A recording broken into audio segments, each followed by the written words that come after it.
Después de esto, de la transfiguración, el Señor Jesús habla sobre Juan el Bautista y Elías. Jesús le había prohibido a Pedro, a Santiago y a Juan contarle a alguien lo que habían visto hasta que el Hijo del Hombre resucitara de entre los muertos. Dice Marcos capítulo 9, verso 9, y descendiendo ellos del monte, donde había ocurrido la transfiguración, les mandó que a nadie dijesen lo que habían visto, sino cuando el Hijo del Hombre hubiese resucitado de los muertos. Ahora, ¿por qué? ¿Por qué les mandó que no le contaran a nadie lo que habían visto? Bueno, el comentario del señor Barclay va al punto, y miren lo que dice. Jesús empezó por darles una orden. No habían de decirle a nadie lo que habían visto. Jesús sabía perfectamente que tenían la mente abarrotada de ideas acerca de un Mesías de fuerza y poder. Si contaran lo que había sucedido en la cumbre de la montaña, cómo se había manifestado la gloria de Dios y habían aparecido Moisés y Elías, todo aquello se identificaría con que había sonado la hora clave de las expectaciones populares. En aquello se vería el preludio de la explosión del poder vengativo de Dios sobre las naciones del mundo. Los discípulos tenían todavía que aprender lo que quería de veras decir el mesiasgo. No había más que una cosa que se lo podría enseñar: cruz y la resurrección subsiguiente. Cuando la cruz les hubiera enseñado lo que quería decir el mesiasgo y cuando la resurrección los hubiera convencido de que Jesús era el Mesías, entonces y solamente entonces podrían contar la historia de la gloria de la cumbre, porque entonces y solamente entonces la verían como debían verla. Como el preludio, no del desbordamiento de la fuerza vengadora de Dios, sino como el preludio de la crucifixión del amor de Dios. Hasta este momento, los apóstoles no entendían lo que podría significar resucitar de entre los muertos. No entendían el significado completo de lo que habían visto. Dice el versículo 10. Y guardaron la palabra entre sí, discutiendo qué sería aquello de resucitar de los muertos. Ellos no estaban esperando que Jesús muriera. Y si no estaban esperando que Jesús muriera, mucho menos iban a entender cuando el Señor les hablaba de la resurrección. Por eso discutían qué sería aquello de resucitar de los muertos. Ellos estaban esperando un Mesías guerrero que iba a llegar montado en su caballo blanco con sus ejércitos y iba a vengar a Israel, iba a vencer y destruir todas las naciones enemigas. Por eso ellos no entendían lo que estaba sucediendo. Nuevamente cito al señor Barclay en su comentario. Las mentes de los discípulos seguían trabajando. No podían entender lo que querían decir las palabras de Jesús acerca de la resurrección. Toda su actitud muestra que de hecho no las entendieron nunca antes de su cumplimiento. Toda su actitud cuando llegó la cruz fue la de personas para las que había llegado el final de todo. No debemos echarle la culpa a los discípulos. Era sencillamente que estaban imbuidos de una idea del mesiasgo tan completamente diferente que no podían captar lo que Jesús les había dicho. Después de esto, estos tres apóstoles que habían acompañado al Señor al monte y visto la transfiguración, interrogaron al Señor. preguntando de la siguiente manera.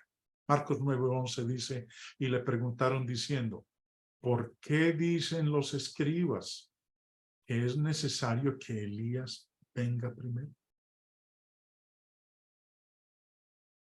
Jesús les señala que los escribas tenían razón al decir que el Antiguo Testamento predijo que Elías vendría y restauraría todas las cosas. La profecía sobre Elías ya se había cumplido. Elías ya había venido y los escribas no lo habían reconocido y habían rechazado su consejo. No solamente lo habían rechazado, sino que Juan el Bautista fue asesinado. Fue el cumplimiento de las profecías sobre el regreso de Elías. Continuemos la lectura. Dice el verso 12, respondiendo él les dijo, Elías a la verdad vendrá primero y restaurará todas las cosas. Y como está escrito, y como está escrito del Hijo del Hombre, y como está escrito del Hijo del Hombre, que padezca mucho y sea tenido en nada. Mas os digo que Elías ya vino y no le conocieron, sino que hicieron con él todo lo que quisieron. Así también el Hijo del Hombre padecerá de ellos. Entonces los discípulos comprendieron que les había hablado de Juan el Bautista. Si bien la comprensión y la fe de Pedro, de Santiago y de Juan, esa comprensión fue indudablemente ayudada por la explicación de Jesús. La idea de la muerte del Señor volvió a surgir. Porque el Señor vuelve y dice ahí, Mateo 17:12, mas os digo que Elías ya vino y no le conocieron, sino que hicieron con él todo lo que quisieron. Así también el Hijo del Hombre padecerá de ellos. No se les permitió salir del monte de la transfiguración tan eufóricos por lo que habían presenciado, que olvidarían lo que les esperaba.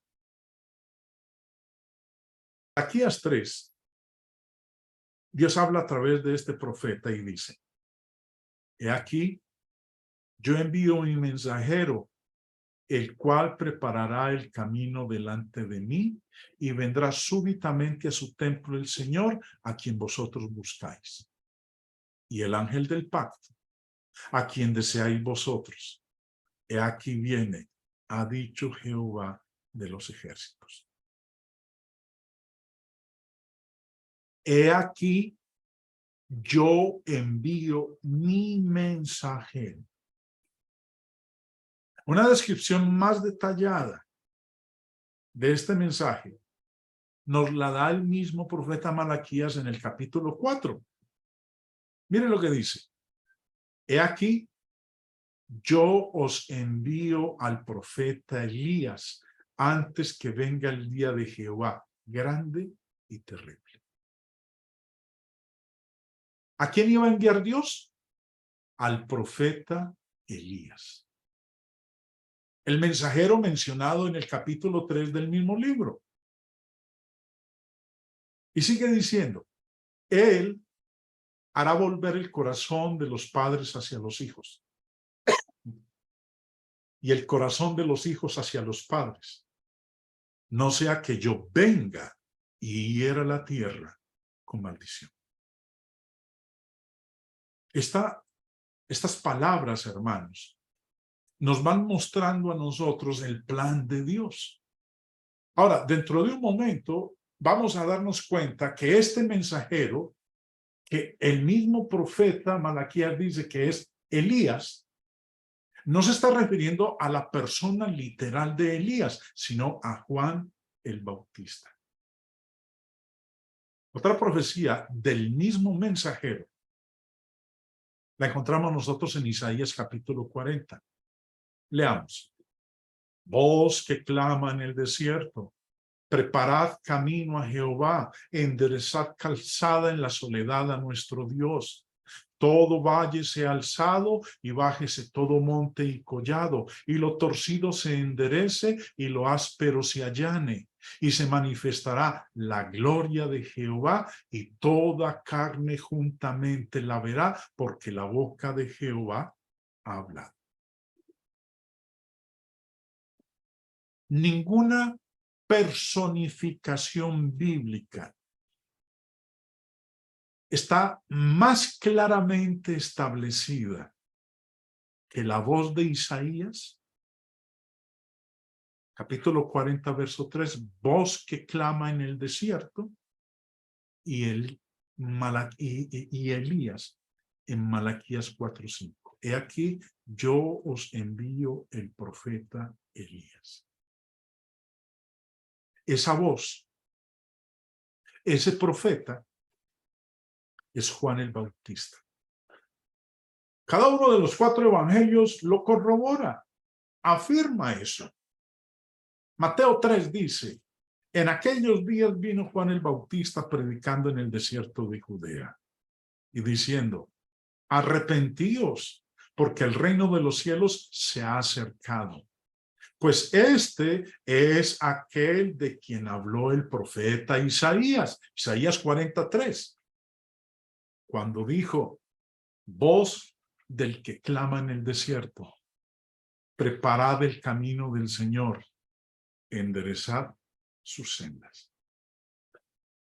Marcos 1, Lucas 3 y Juan 1, por no leerlos, hermanos, hablan de esto mismo, dicen lo mismo, afirman esto mismo que estamos leyendo en Mateo capítulo 3, que la voz que clama en el desierto, que el profeta, ese profeta que Dios iba a enviar a Elías, es Juan el Bautista.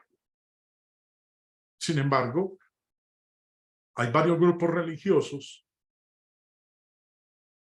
que andan buscando que esta profecía de Isaías y de Malaquías se cumpla antes de la segunda venida de Cristo. Algunos creen que Elías literalmente regresará de la muerte. Otros creen que es una manifestación simbólica. Billy Graham ya falleció, me parece que fue el año pasado, evangelista de renombre internacional, fue sugerido como un posible cumplimiento. Pero es un fracaso la idea de comparar a Billy Graham con Elías o con Juan. También se han hecho otras identificaciones. Pero mi propósito, hermanos, en esta parte del estudio es determinar exactamente qué enseñan las Escrituras con respecto a Elías y Juan el Bautista. Y si podemos esperar que otro Elías preceda antes de la segunda venida de nuestro Señor Jesucristo.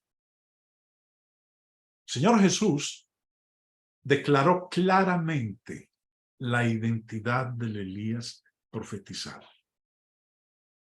Mientras discutía la obra de Juan el Bautista, dijo: porque todos los profetas y la ley profetizaron hasta Juan. Y si queréis recibirlo, él es aquel Elías que había de venir. Miren lo que está diciendo el Señor. La ley y los profetas profetizaron hasta Juan. Hasta Juan el Bautista. Y si queréis recibirlo, él es aquel Elías que había de venir. ¿Saben? Nosotros hoy en día no tenemos por qué tener la expectativa de que venga Elías, que estamos esperando a Elías. No, él ya vino. Porque Jesús dice que este Juan es el Elías profetizado que había de venir. Es más, dejemos que el mismo Señor nos lo muestre. Aquí en el contexto de Mateo 11, y acabamos de leer solamente el verso 13 y 14, miremos lo que dice en el verso 10. Porque este es de quien está escrito. O sea, pues de Juan el Bautista. He aquí, yo envío mi mensajero delante de tu faz, el cual preparará tu camino delante de ti. Jesús, previamente, antes de decirlo del verso 3 y 14, previamente en el versículo 10, había identificado a Juan como el mensajero de Malaquías capítulo 3, versículo 1. Dice en Mateo 17, a una pregunta que los discípulos le hicieron al Señor después de la transfiguración. Jesús respondió, a la verdad, Elías vendrá primero y restaurará todas las cosas. ¿Qué dijo Jesús? Elías vendrá. Ahora, ya habla en futuro. No dice Elías ya vino. Muchos se pegan a este versículo de Mateo 17 y dicen que hemos de esperar la venida de Elías antes de la segunda venida del Señor. Pero el Señor Jesús, en su palabra, no nos deja a nosotros a la deriva para que nos pongamos a especular en ese sentido. En Juan capítulo 1, a Juan le hicieron una pregunta. Cuando los judíos de Jerusalén enviaron sacerdotes y levitas a preguntar a Juan, ¿quién eres tú? Este fue el testimonio de Juan. Él confesó y no lo negó. Declaró, yo no soy el Cristo. Le preguntaron, ¿quién pues? ¿Eres Elías? Dijo, no soy. ¿Eres el profeta? Y respondió, no. Por lo que dice en este pasaje, muchos dicen, bueno, que le preguntó al mismo Juan si era Elías y él dijo que no. Entonces, Elías aún no ha venido. Estamos esperando que él retorne y eso va a ocurrir antes de la segunda venida del Señor. Pero cuando él dijo que él no era Elías, se estaba refiriendo era a que él no era una reencarnación de Elías. Recordemos que cuando su padre, Zacarías, no tenía hijos, Dios le hizo una promesa de que le iba a dar un hijo. El ángel se le apareció cuando él estaba ministrando en el templo y dice Lucas 1:11, y se le apareció un ángel del Señor puesto en pie a la derecha del altar del incienso. Se le apareció a Zacarías y le dijo que su esposa iba a tener un hijo y que su nombre sería Juan. Y también le dijo el ángel, e irá delante de él con el espíritu y el poder de Elías. O sea, pues que este hijo que iba a tener Zacarías con su esposa, iría delante del Mesías con el espíritu y el poder de Elías. No era la reencarnación física de Elías, sino que su forma de actuar, su manera de hablar, las palabras expresadas, era como si fuera el mismo Elías quien estuviera presente. Ahora, volviendo al texto en Mateo 17, el verso 11, vuelvo y leo, Jesús respondió, a la verdad Elías vendrá primero y restaurará todo.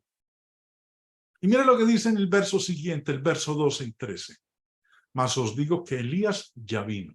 Primero dice en el verso 11, Elías vendrá. Pero luego en el verso 12 dice, mas os digo que Elías ya vino. Y no le reconocieron, sino que hicieron con él todo lo que quisieron. Así también el Hijo del Hombre padecerá de ellos. Entonces los discípulos comprendieron que les había hablado de Juan el Bautista. Pero hermanos, esto es lo que el Señor Jesús habló sobre Juan el Bautista y Elías. Como dije hace un momento en la lección, hay varios grupos religiosos que están esperando a Elías. Acorde a lo que acabamos de ver, Elías ya vino. No tenemos que esperar a un Elías futuro. Vino hace 2000 años, antecediendo al Mesías. Preparó el camino para la llegada del Mesías. Así que no nos confundamos ni creemos falsas expectativas de un Elías futuro. Porque como dijo el Señor, Elías ya vino y no lo reconocieron.